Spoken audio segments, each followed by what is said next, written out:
muted.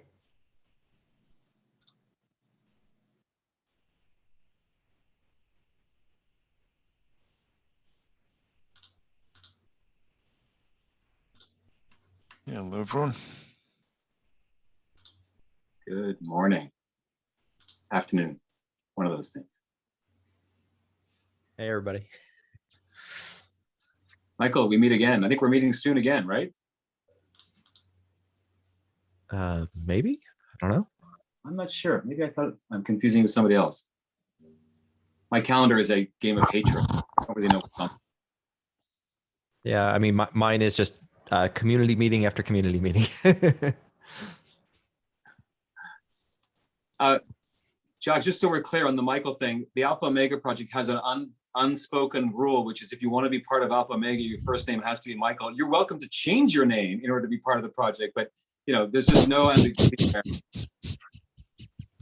My middle name is Michael, right? That's good enough. We'll take middle names. Yep. It creates an inclusive environment where when you're talking about, hey, Michael, can you do this? Everybody feels like they're included. It's all very. That's right. Everyone can dodge the action item because it's a different Michael. It's not me. Yeah. I thought you meant Michael, not Michael. No, I meant Michael. You mean Michael or Michael? Who's on first? Is Mike allowed? Whose fault is it? It's Michael's fault. Mikey likes it. Mikey likes everything. Josh, I just want to be clear, right? People are allowed to rename themselves to Michael. So if the job, like, show us how much this job matters to you and how passionate you are about security, right? And then also it's a protective veil too. Like, who reported that awful vulnerability bug without it doing proper disclosure? Michael. Okay. You know. The anonymization aspect is compelling. I'll grant you that. It's one of the more brilliant things we've done all year, and that's saying nothing at all. Cool. I think we're 5 minutes over. I know Kim usually facilitates the meeting, but I know a lot of the folks over there are all in Nashville this week.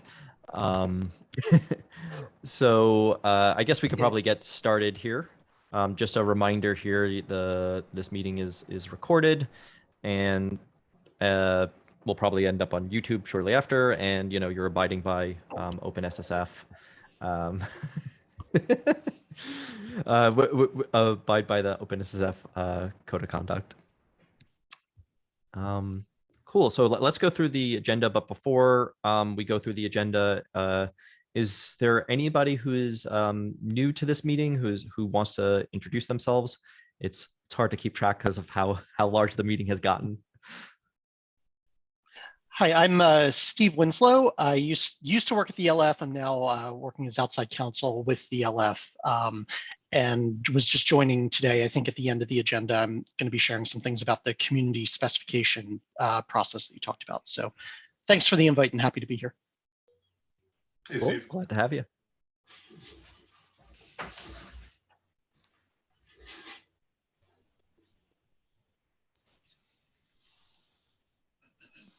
Anybody else?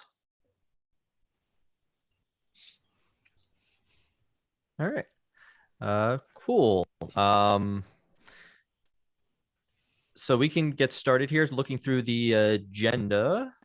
First thing up is Mark.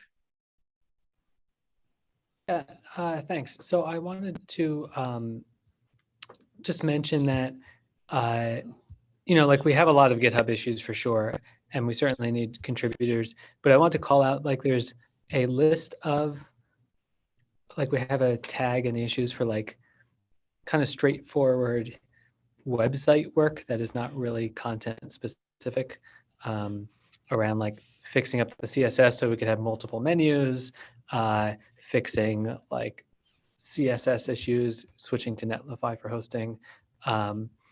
And so if anyone wanted to grab those, I'd be happy to talk more about those.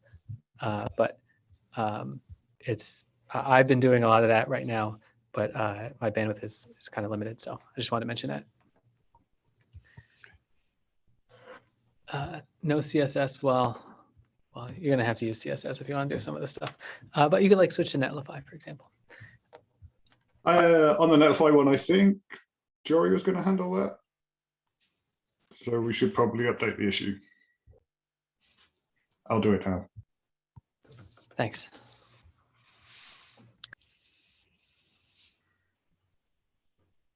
That's it for that. I think next we had, is Brandon here? Yep. So I think we're gonna have Brandon talk about Salsa and SBOM. All right, can you hear me? Good. Yep. Okay. Yep. Cool. So I'm gonna share my screen really quickly. All right, do you see the blog post? Yep. Okay, cool.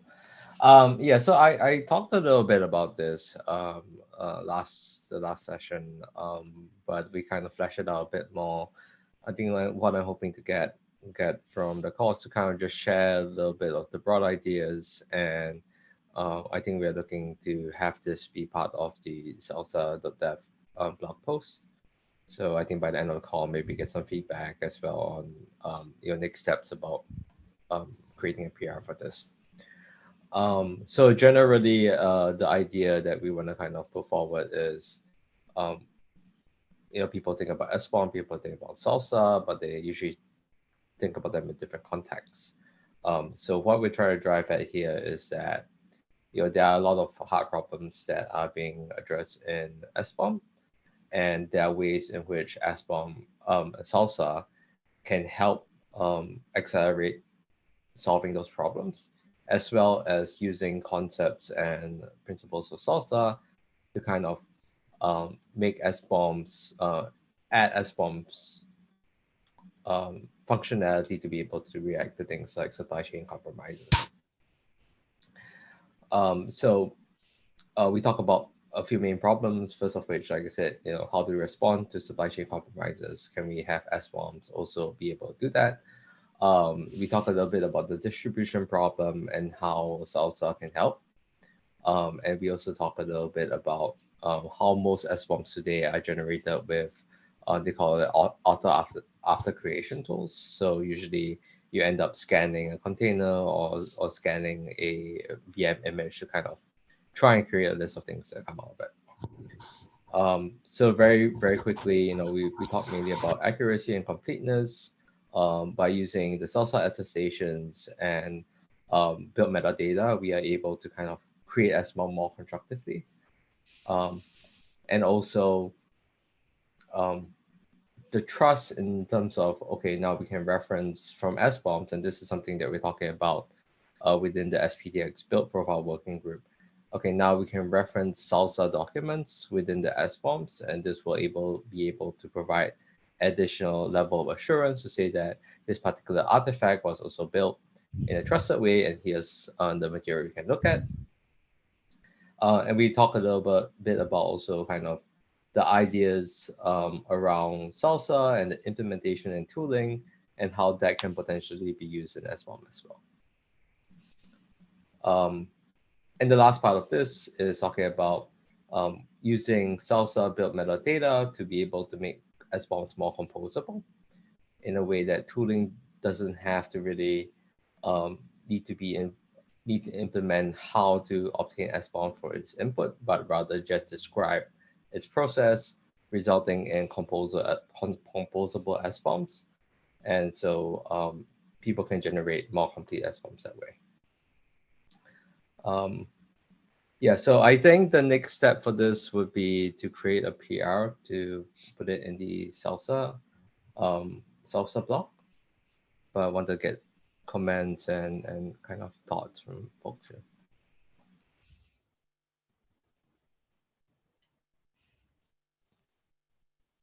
Yeah, no, definitely interested in reading more from that. I know I took a quick look at it before, but yeah, I mean, I think one of the big things, and I don't know if this gets into it, but I think one of the things that I know is hugely valuable to me is also having salsa. Like, if I know salsa is mostly for software artifacts, but I've also and I'm not saying it's the best case here, used it as a way to sort of verify what tool had built my SBOM. So, hey, I have an SBOM and I cared whether or not, like in a lot of ways I care that, and I know that the SBOMs itself, in a lot of the specifications today, you can sort of say this SBOM was built by this tool, but that's kind of like a you might want to kind of have a different thing external, say, no, this key says, this identity is claiming to have generated this SBOM using this tool, and I have signed, and signed off on that. I think that has also proven to be really valuable in this case. Michael, since it's always Michael's fault here, it sounds to me like you're saying, because like the tool that was built on like Jenkins is not a really useful answer. You're sort of asking for the SBOM of the tool chain that produced this SBOM. So there's a couple of, I don't want to go too deep down that rabbit hole. But there's two things. One is if I have an SBOM, and the SBOM itself says like, hey, you included these libraries and whatever else, it's probably not going to be perfect because tools are not perfect. And so I want to know what tool built it, right? Because if I need to go back and go, oh, geez, there's a huge bug in SBOM generation tool X, I want to eventually go back and look at all my attestations that had used that SBOM tool X version, whatever, and then go and say, oh, I need to generate new SBOMs because all the other ones might perhaps have issues. So you mean the tool that built the SBOM, not the tool that built the software or the software factory, like all the various. Yes. Got it. Yes. Yep.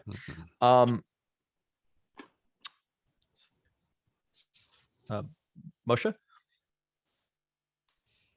Yes, thank you. I would like to say that to following what you said, that the stations are also of course a big part of the discussion on CISA and NTIA. And specifically, I think that in SLSA terms, at least to be part of the conversation in terms of what can be recorded and what can be journaled in terms of, first of all, SBOM as a inventory, but also as an inventory of assets, but also as inventory of operations as well. And I think that's where SLSA can fit in perfectly, like the attestation of who does what and when, and going backwards if need to be investigated, if it makes sense.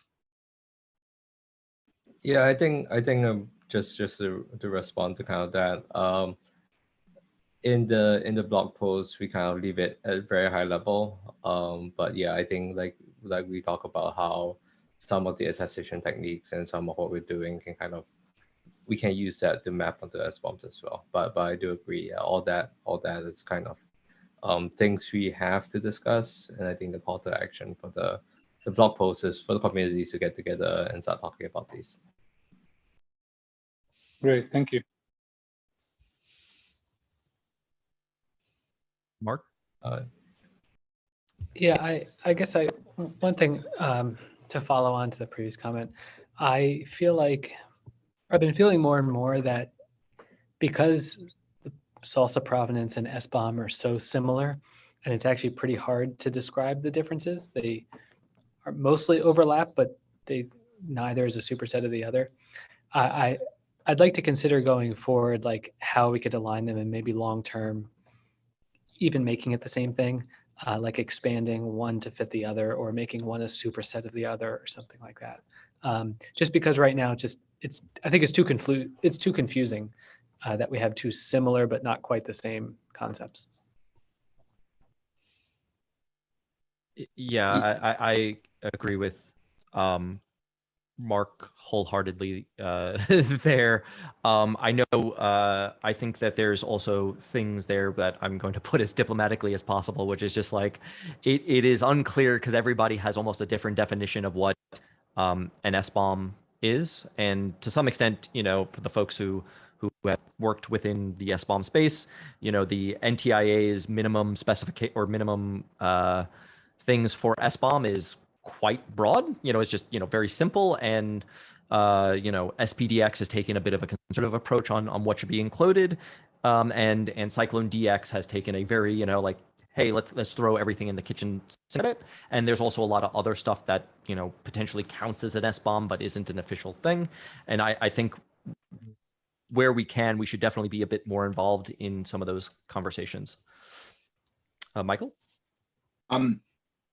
This conversation come up a lot in my life lately, and I think about this from like sort of a broad industry change kind of effect, right? And the first question is, did somebody produce an SBOM? And the mere existence of an SBOM, whether it's correct, authentic, or whatever, is a sort of a threshold that's crossed. It's very interesting. So you have some upstream supplier, and like, can you produce an SBOM for this? And the answer is no. Like, okay, great. I have no idea what you're doing. My risk management view is very open-ended. We have produced an SBOM. It might have been done by an intern in a spreadsheet. Great, another level. We have an automated SBOM generation process. Now we're talking. And now I have an audited process. Like, those are different levels of how I will consume an SBOM. And I'm super interested in how other people think about, like, what are you going to do with the SBOM when you've got it, and how much can you trust what you got from whom as part of the conversation. But I think that from an industry effect point of view, simply asking people to produce an SBOM at all, almost regardless of what's in it, is a very sort of change-provoking act. From my understanding, that is literally one of the purposes of SBOM is, hey, if you rally around a thing that we are going to require, great. I think one of the problems that has arisen from that, though, is hey, nobody really sort of clearly defined SBOM and what the use cases for SBOM were, which then led to a lot of confusion and, you know, not going to name names, but there's obviously some snake oil out there about what some of that sort of stuff can do or whatever. And I think there's some value around some of that. Sorry, I just wanted to talk a little bit about that. I think to the earlier point, I think that Mark made, that I think one interesting thing is, like, something like SPDX doesn't claim to just be SBOM. So I think that there is that future accessibility. I know William from Microsoft is kind of thinking about that in the future as well. And also to the use cases, I think there's been kind of the effort from the different profiles in SPDX to kind of like solidify that a little bit more. So I do agree with you, Michael, that is something that is lacking, but hopefully we will get some more clarity on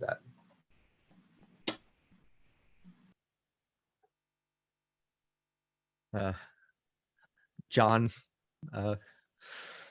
Yeah, I mean, I sort of agree with one of the other two Michaels, right? And I think it's a great rallying call looking at the SBOM, and it's a good start. It gets people to focus on it. But one of the things that we're looking at is, as soon as people start to send through the SBOMs and you start to try and make something out of it, you know, we need to look at the contents of that SBOM and the quality of that SBOM. You know, maybe not the tool that it came from, but, you know, one SBOM isn't going to be the same as another one. And we need to get an understanding of, you know, the actual qualitative nature of that SBOM for it to actually provide any benefit for the end user. And what we're trying to look at is the different attributes that make that thing up, as well as, you know, where it came from and whether we actually believe it in the first place when it gets distributed. So then we definitely need to start taking a look at that.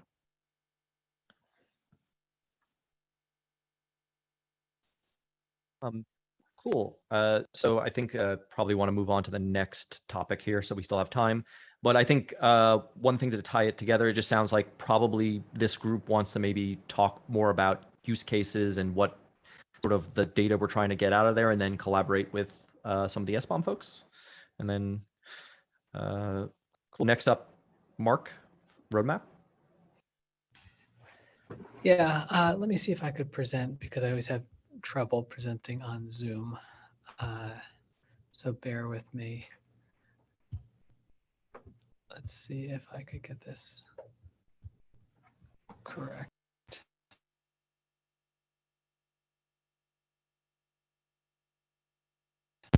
Okay, did that unmute me? Yes.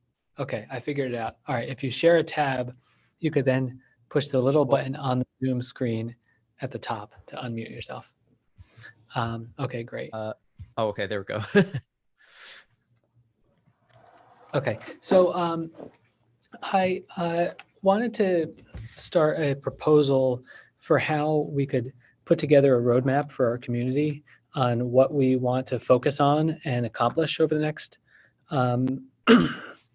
both long-term and short-term, over the next several quarters for the short term, and then just kind of long-term guiding vision.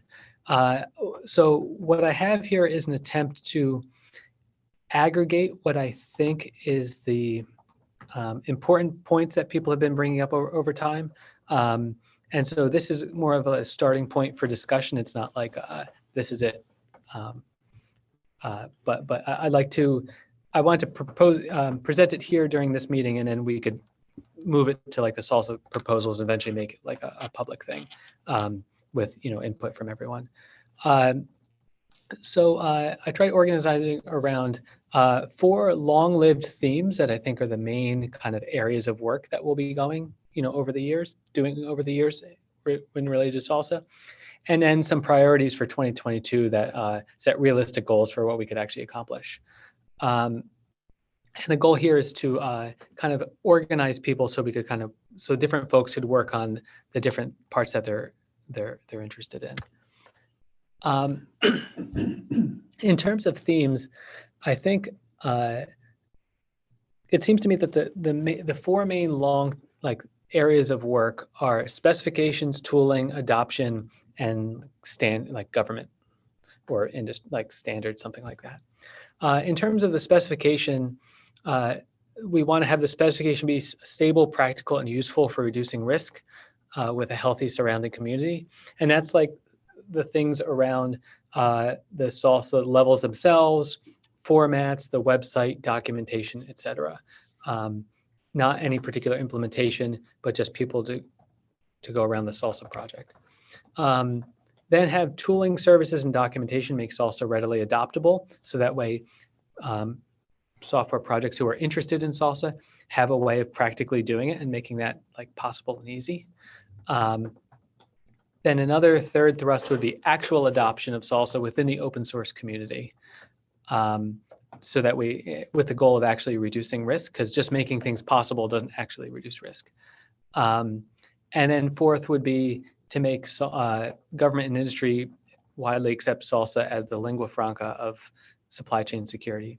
So that way, and I'll talk about each of those in the next couple slides. So I guess, I don't know if it's useful to kind of pause there to talk about these or to go on. I guess I'll just go on and then we could talk about the whole thing.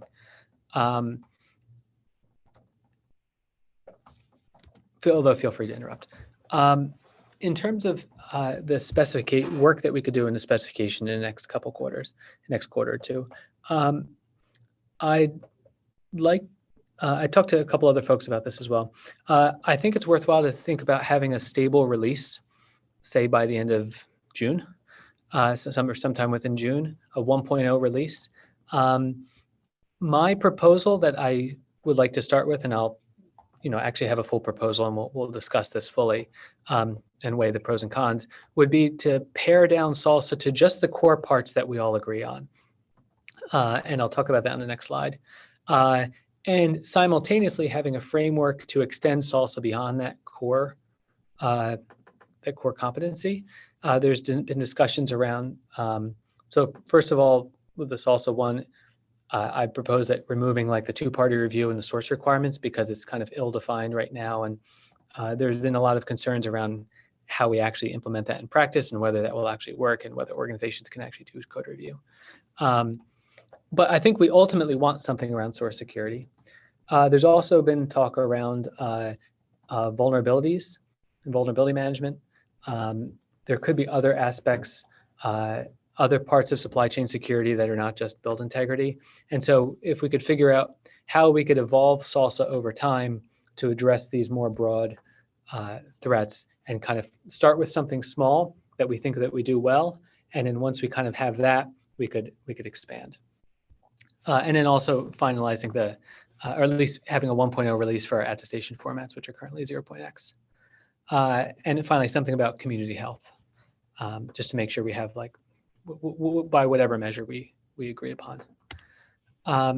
So for 1.0, I plan to propose for everyone to review and get discussion on that we just focus on build integrity. So that is mapping a binary artifact back to the canonical source repository. And because that is I think that's really the core strength of what SLSA is today. And we kind of defer the two-party review and source integrity stuff for an extension. In terms of 1.0, things that I would like to see for 1.0 would be defining levels in terms of the actual security guarantees and threats. I think there was an issue raised by, I forget whom, around like, I think it was like less reductive SLSA levels or something like that. Like resolving that and making sure that the levels kind of are more meaningful. I think we need to re-add some concept of policy and verification. That has come up several times in discussions. We have various issues around clarity, around terminology, et cetera, that we should resolve. And then figure out like, what is the upgrade path for versions? Like if we call SLSA something, SLSA 2 today, and then we change what SLSA 2 means in the future, how can people refer to it? Do we do a version number, et cetera? We already have a GitHub issue about that. But I just want to make sure that's clear and documented and people and it's stable going forward. In terms of tooling, I think that in order to make SLSA possible, I think what seems to be practical is figuring out three main areas. One is how can projects build at least open source software using public CI/CD systems in a way that reaches high SLSA levels. There's already some work going on around GitHub Actions and SigStore. I think this is really valuable, continuing that process. And that's just generating provenance. Then the other two main problems are how do we distribute the provenance so that way when people consume software artifacts that they know where to find it. And then how do people verify provenance and how do you know what to check? In particular, how do you know, for example, that a particular Python package was supposed to come from a particular Git repo and that someone can't change that binding? So these are the things I think that we should solve within the next, at least make a decision and have a design within the next couple months and hopefully have implementations in the quarter that follows. And tentatively, we can try to propose this within a Python ecosystem. We have support of Dustin Ingram, who is one of the Python Software Foundation steering committee members. I don't know what it's called. So there's at least some support within the Python community of that. And there's also, I think, various folks here are also working on efforts right now around securing Python, around like tough and things like that. And so this would not like preempt that work, but would be more follow-on work. In terms of adoption, realistically, I don't think it's realistic to try to have wide-scale adoption at least this year. I think we should probably just search for targeted adoption for where we could have kind of key projects highlight SLSA. Like we could do this for SigStore and DistroLich, which we're closely aligned with, any other volunteers like that. But I think it's kind of too early to start like trying to get like thousands of projects to do SLSA because it's not streamlined enough. And then the other theme in terms of government is that, and this seems, I think it's a pretty high priority, that SLSA's relationship to government standards and conformance is clear, particularly around SBOM, which we just discussed, and SSDF. It's come up at a lot of community meetings. We have various GitHub issues around this. It's on the top of a lot of people's minds. And so if we have a clear story for how SLSA relates to these things, and which Isaac will be talking about in a minute, that's something I'd like to have, that we have this clear documentation. So I don't know if Isaac, if you want to go to the next thing, or if we should just have discussion now. This is Arnaud. I just have a quick comment. I mean, you say government singular. Shouldn't that be have an S? Be government? Yeah, I meant, I did not mean the government, but rather. Yeah, I figured. I used, yeah, I used government. It's not even, ideally, maybe we could get better terminology here. I didn't use, ideally it would just be like standards, but SLSA itself is a standard. And so, yes, it's not just US government. For sure, it's not just US government. Right. Yeah, I guess the goal is to become a de facto standard without necessarily going through a formal standardization process with like some standards body. Yeah, well, I don't even know if we necessarily like want to avoid that. Like, I think that would be a fine option if there's value in it. But like, there's all these other things going on too, SSDF and SBOM in particular. But there's other, there's also like PCI and various other things, and coming up with a relationship to all these things, I think would be valuable. Like, where do we fit in? Sean? I think I'd just like, from our perspective, we'd also like to see a mechanism for proprietary build systems to get sort of certified as well. In that, we've got this thing that is kind of is mostly SLSA compliant in spirit, at least, but it's our proprietary build system. As soon as we start generating attestations, how do consumers of our artifacts understand that we actually have a SLSA compliant build system?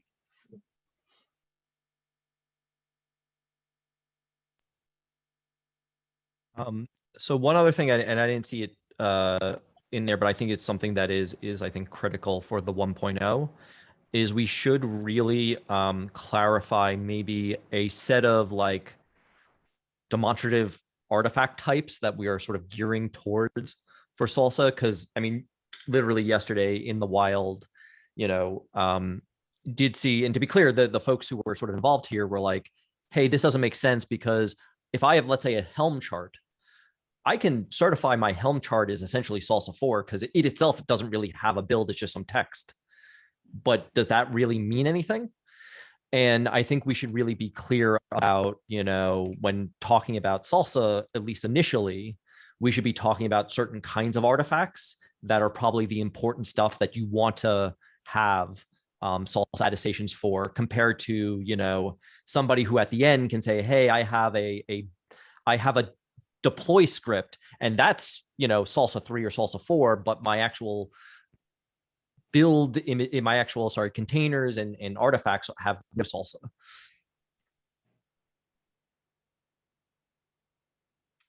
Michael? You mentioned Helm charts or deploy scripts like that. And so the line for me is, was this code reviewed by humans or managed by the editing process of a bunch of humans, whether they code review or not, or was this generated by another piece of software? Because the risk changes dramatically there, right? And so there's a whole bunch of interesting things that happen with IDE plugins when you don't have code reviews, or when you do have code reviews, and who reviews all that generated boilerplate code. And if a Helm chart is programmatically generated by some upstream script or something like that, then that thing and the thing that runs it becomes part of your risk analysis as well. So I don't know if that's what you meant or if I'm misinterpreting what you're talking about. Oh, yeah. So to be clear, I think that's important. But for example, if let's say the Helm chart, if somebody says, hey, my Helm chart is SLSA 3, SLSA 4, and I can show that because the Helm chart itself is mostly just text and whatnot. But then what the Helm chart calls, like all those images have no SLSA attestations, then you're like, great, my Helm chart, I can sort of show that it went through the right processes from that perspective. But at the end of the day, like the software still probably has, I can't tell you anything about the software. And I think the thing there is just both of those are important, but I think the software artifact component is probably more important. And we also want to make sure that when people are looking through the SLSA attestations, that, hey, if you look at the SLSA attestation for a Helm chart, you should probably also be looking at the SLSA attestations for any software, images, et cetera, that the Helm chart cites. Yeah, I think that's a good point. I think, I think the point is, is that, you know, we have this thing that is Yeah, there are more. I feel like we could rattle on this topic. I would love to talk more about it another time. There's a lot of interesting stuff around that. Like, what is a thing that can have an attestation? What is the right level of granularity? How do you package it up? You know. Aaron? Just to jump in around you guys talking about Helm charts or like targeting, type of artifact, I think that would be prudent, to say like, hey, like an image is probably something you should be really thinking about as a SLSA level. Maybe a Helm chart's a little less important. I think that's what you're kind of getting at, Mike. Yeah, to be clear, I think both are important, but I think without getting into the recursive SLSA problem too much, I think that there probably is still value in sort of saying, like, please understand when looking at these things, if you want to sort of build your SLSA, you should be really looking at these areas as the most important. Yeah, like a prioritization of that. Yeah, agreed. And then one other piece, I really liked the presentation you just gave around focusing on tools and adoption. Personally, those things would help me a lot. I was actually just thinking this morning, man, I wish there was like a really clear public repository that has SLSA level 4, and I can like just trace that and understand that. That'd be really helpful for me just to kind of comprehend what's going on with that. So that'd be great.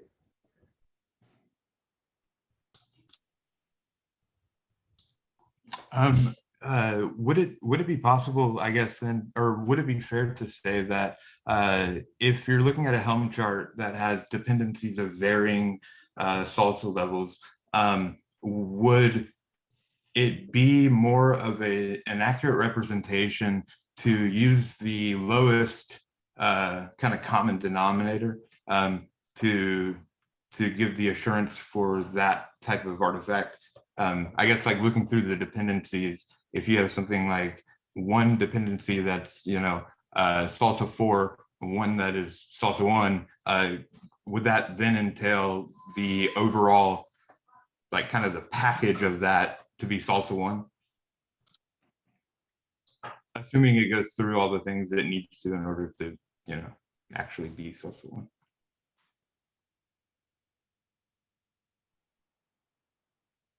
Yeah, Tom just posted a link about something that I think is being pitched as as a way to sort of approach that problem. But one quick thing is just that there's a lot of landmines there that we need to be aware of. Mark? Yeah, thank you, Jacques, for doing a time check. I want to take the last 5 minutes of the slot to give it to Isaac to talk more about some long-term vision. Yeah, thanks, Mark. I appreciate that, and I'll try and go quickly. I want to make sure that we leave room for Steve at the end, and so I'll just take a few minutes. There are a few observations that I've had, the last few weeks and months here, and I would point one of them, issue 276, which was raised in January, was really broad but useful question around how does SLSA fit into broader supply chain security, and we don't have resolution for that issue, but it got me thinking. And then I've also been reading the Chain Guard blog series on SSDF. Dan wrote a really good post, and I read SSDF so that you don't have to, and kind of presented a really nicely digestible, readable summary of what the thing is, and it pointed to me that SSDF, if you look broadly across the 4 categories of concerns it covers, there's preparing the organization, protecting the software, producing well-secured software, responding to vulnerabilities. There's obviously overlap of concerns there, and you can call out specific items of SSDF which map really well to SLSA, particularly around protect the software, produce well-secured software. But there's not good coverage around things like responding to vulnerabilities, for instance. So I'd make that one observation about their intersection today. I'd also make the observation that the SSDF, I think, is it's super dense with footnotes. It's very small print.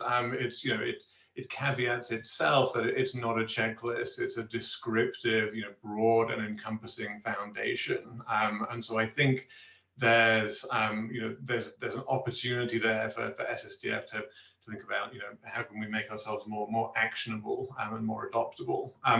If I look at SLSA, which obviously, as we said, shares a bunch of concerns with SSDF, I think, SLSA, the philosophy, seems to me that it's rooted in pragmatism and ergonomics. It's very approachable. And Mark talked earlier about the core technical strengths of SLSA.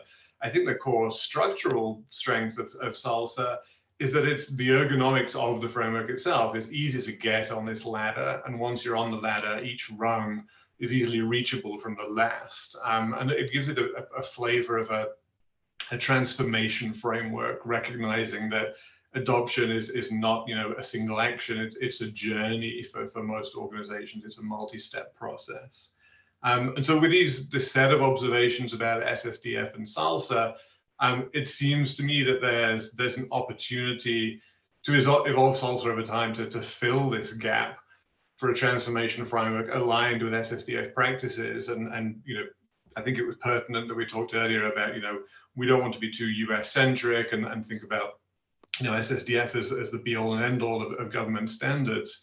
But I do think that, SSDF as a set of practices is a useful foundation, and looking at, how could SLSA expand its scope to cover more of this and actually become, something more like a prescriptive counterpart to SSDF's descriptive foundation, a practical sequenced guide to increasing conformance with SSDF, I think would be really useful. And ultimately, I think there's benefit for SSDF in terms of, it needs an actionable on-ramp to conformance. It's not actionable as it is, but it is powerful in terms of, it is broad and encompassing and generic and very broadly applicable to a wide range of organizations and disparate sets of SDLCs.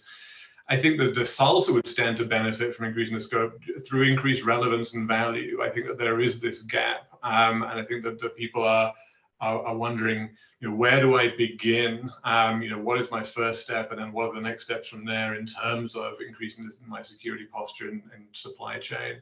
And so one of the things I've been talking to others about and working on here is a brief proposal which I'd love to share and use as the basis for some discussion, where I've kind of laid out these observations, how they fit together, and the opportunity I see for SLSA in the long term to become broader in its scope and really bring its core strengths to bear in complementing these descriptive frameworks like SSDF, and bringing SLSA's ergonomic and approachable and pragmatic approach to that. So I'm gonna pause there. I've taken my 5 minutes, but in the next day or so, I'd love to share a proposal doc and invite you all to comment, to agree, to disagree, and help shape this idea. I think there's something here, and this isn't something which I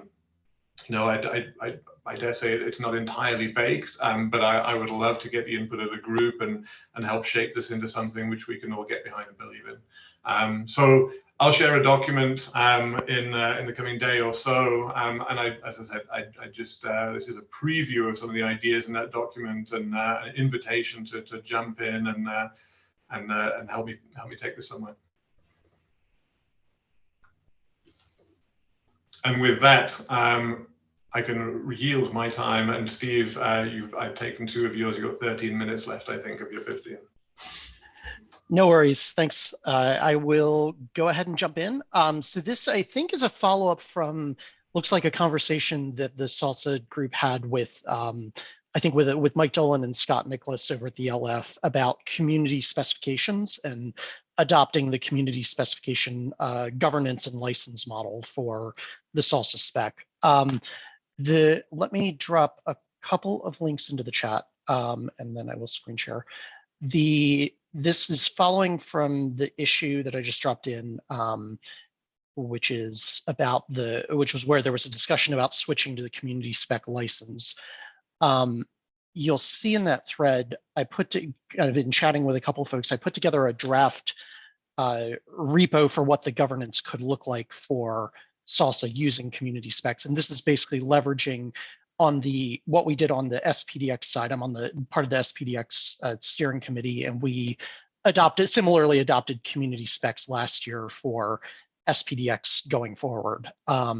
And so what this is just in my personal repo personal org right now, but this was a draft attempt to take the community spec structure and license, structure for governance, and the standard files for the community specification process to take them and implement them for SLSA.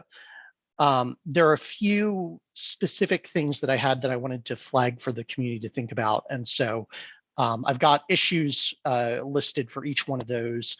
I'm happy to talk through those quickly on this call, or just kind of leave it here for the community to look at and take a closer look at. But mostly Kim, in talking with Kim about this a bit, she had asked me to come and share this with the group to basically get more eyeballs on it and get people looking at this in case this is the direction the community wants to go. So let me pause there. I know I wasn't on the prior calls where it looks like this was discussed in December, so I'm not sure to what extent folks on this call are familiar with community specs, if any of this sounds familiar or not, but I'm happy to kind of give a very quick overview or talk about some of the specifics for what I've done here.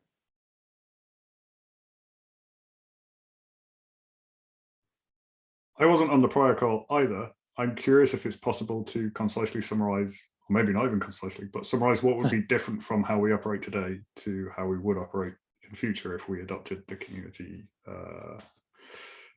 specification standards. Yeah, so I'm not as familiar with SLSA's current practices, and so what I can speak to is what the community spec process looks like. So there's a few significant changes. One of them is to adopt the community specification license as the license for the spec. And briefly, one of the key reasons that projects have been starting to adopt the community specification license is because of the scope of the patent grants, the idea that it's stating clear patent licenses granted to downstream users for the spec as a whole, from among all of the contributors to that spec, which works a little bit differently for specifications than it does for software or for other collaborative developed content. So from a practical matter, I think the major differences are a couple of things. One is that there's if you look in this repo, the document number 5 sets forward a governance process, and this is meant to be just a very lightweight process for saying with regards to the spec itself, or to one or a collection of specs. The idea of having specific roles of maintainers and editors, a process and ways of working that are similar to and derived from other standards body organizations, but in a way that is meant to be very lightweight and operating essentially through PRs being submitted on GitHub and issues being discussed on GitHub, rather than through some of what can be more heavy-handed IP policies and signatures and such for other standards body operations. So, but it has a very kind of lightweight process for defining at what point is something a draft specification, kind of having a formal approval of it, and having that approval tied into aspects of the community spec license for when it is published, when the license grants are officially made. So much of this is heavily customizable. On the SPDX side, we made some significant changes to the governance policy to reflect, because SPDX had been around as a project for about 10 years. We made a number of changes to the kind of the roles, the decision-making processes, different pieces of that to align with the way that the community had been working, but still aligning to the enabling the community spec license to work for the spec itself. And I see in the chat what Jacques just noted there is exactly right. That's the model is basically that there are different licenses for different aspects of what the community is producing. And so code would continue to be under Apache 2. The idea is that the spec would be under the community spec license so that it picks up those appropriate patent licenses for downstream users to rely on. So the specific questions that I had, you'll see in the issues here. One of them, it looks, Jacques, I think you may have just answered this for me, but it looked to me that part of the governance process mentions just indicating what is the default license for the community use for code. It looked to me like Apache 2 is what you're using, and it sounds like that's the case. I did see there was one, I think just a GitHub Actions demo repo that was under MIT, but the rest seemed to be Apache 2. So I just wanted to confirm with the community that you are using Apache 2 for the code side of things. That's correct. Okay, great. And Arnaud, I see you have your hand raised. Go for it. Yes, hi. I'm actually quite familiar with the sorry, this framework, but yeah, what I'm surprised by is the way you present it as like this is an option. I think it's actually a bug that it's not being used already. The OpenSSF charter actually specifies which license we must use, and it actually says we are supposed to use this community specification license. So from my point of view, this is a matter of, I mean, it's a bug that we are not using it for SLSA, for the specification, and we just need to do it. Gotcha. And thank you. That's helpful. Yeah, apologies. I came in mostly to help with this because we had done some similar implementation of it on the SPDX side, and so they asked me to come and help kind of just make the specific tweaks that were needed to be made to have it work with SLSA, but I wasn't aware of that it's already kind of the decision, it sounds like, has already been made, and it's just doing the work to get it done. The other, I think, let me just quickly touch on what I think are the other open points then. One is that there's one of the files in the repo is called scope. And what that does is that defines essentially the scope of the intended scope of the specification. And it's relevant because this is what the scope, what's in the scope file drives the scope of the patent licenses that are granted by the license. And so what I did was I drafted, kind of given my own limited knowledge of SLSA, I drafted kind of what it looked to me would be a kind of concise way of describing the scope of what the project and specifically the spec would be addressing. This is something, again, that can be modified. I may have gotten it wrong here, certainly, but the two things I'd say is, one is that this is not limiting the scope of what the project can work on. This is just essentially the scope is defining the scope of the patent licenses that are granted. So it's appropriate to have it be broad and to cover what you're anticipating that the project will work on, but this doesn't mean that you're not allowed to go outside these bounds. And the second point is that this is something that can change over time. You can add to or expand the scope kind of at will. It's just that the changes in scope are not retroactive for prior releases of the SLSA spec that are made. So, and Moshe, I see you have your hand raised. Yeah, I'm not sure if it's relevant, and you just I think covered it, but for what it's worth, there is a current discussion revolving around scope for SLSA in general. As far as I know, I'm not in front of it right now, but I think it's still open. So you might want to refer to this discussion for whoever wants to join it. Got it. Got it. Thank you. Yeah, that's helpful to know. And if you do have, or if you find a link to somewhere where that discussion is happening, I'd be happy to add it, or you can add it to the thread here. Mostly, I had opened these threads to have it be here for the community to be able to address it. So that's great. I'll add it on the docs, on the notes. Perfect. Thank you. I'll go grab it from there. And Mark, I see you have your hand raised. Go for it. Yeah, I actually found this format confusing. Like the scope sounds a bit ambiguous to me. I would have expected that. I mean, maybe it's just because I don't know much about licensing. Of like this file has this license, that file has that license. Whereas this scope is kind of a very abstract definition, and it leaves a lot of room for interpretation. also the like our documentation and specifications are kind of mixed together. So it's not obvious to me what applies to what, of like, does the whole repo just have the community specification license and that's that? Like, I don't understand really what the scope is intending to do. Sure. No, good questions. The part of the intent and part of the way that community specification as a model works is the idea is that at certain points in time, there's going to be released an official, this is the version 1 spec, this is the version 2 spec. And the idea is that I apologize, I'm switching through tabs here, but the idea is that the licenses, and particularly the patent licenses that are being granted by under the community spec license, that those are tied to specific approved version, like specific approved specifications. And they're granted, the patent licenses are granted to claims that are within capital S scope there. So it's basically for people who are taking the spec and implementing it down in other tools or in other ways, that the scope, what's determined for the scope of the patent licenses that are granted, are driven from the scope as it's defined in this file. So this file isn't really, I understand your question. I think I understand your question about, there's a variety of licenses that apply to different things, like code is going to be Apache 2, documentation that's not officially part of the spec would be under Creative Commons and so on.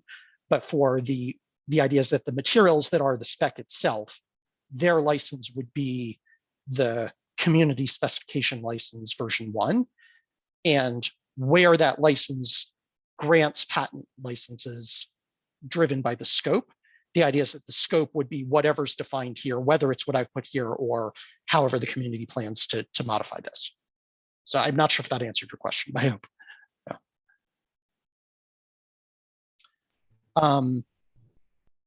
Any other questions? The main points I would say would be, I think what would be helpful for next steps would be to look at these 4 issues that I've got in the draft SLSA governance repo, and weigh it. I'm going to go ahead and close out the one on Apache 2 as the license for source code, because I think we've talked about that.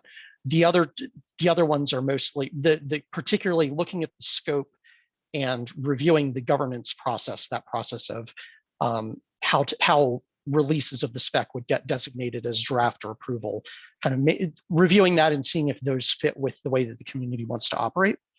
And then the fourth one is just, there is, as part of this, there's also a code of conduct that's included, and part of the files include wanting to have points of contact, designate a few people as points of contact for code of conduct. So that's a little to the side of the license and governance part, but just also an open point for the way that this is set up.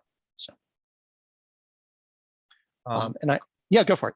Go ahead. Oh, I was just going to say, so once again, quick out of band because we're already over time. Yeah. But is there some way that some of us can maybe reach out to you about some of this, just to make sure that it sounds like all projects under OpenSSF should be adopting this already? And if they aren't, it's probably some sort of, it's a bug. And so if there's any way, I know there's a lot of other OpenSSF projects that probably were grandfathered in or otherwise might not have done this, that we probably want to just make sure get addressed. Yeah, so that's great. I just dropped into the chat my email address, swinslow@bostontechlaw.com.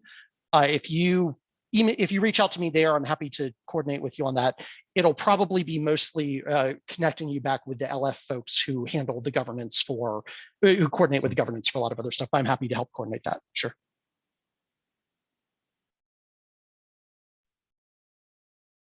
All right. Cool. Well, thanks everyone. You feel free to drop comments into the threads there, the issue threads there, as I said. And I think once it's solidified, the goal would be to move it over into the SLSA org. So that's great. All right, thanks everyone. And thank you, Steve. Thanks all. Thanks all. Thanks all. Bye.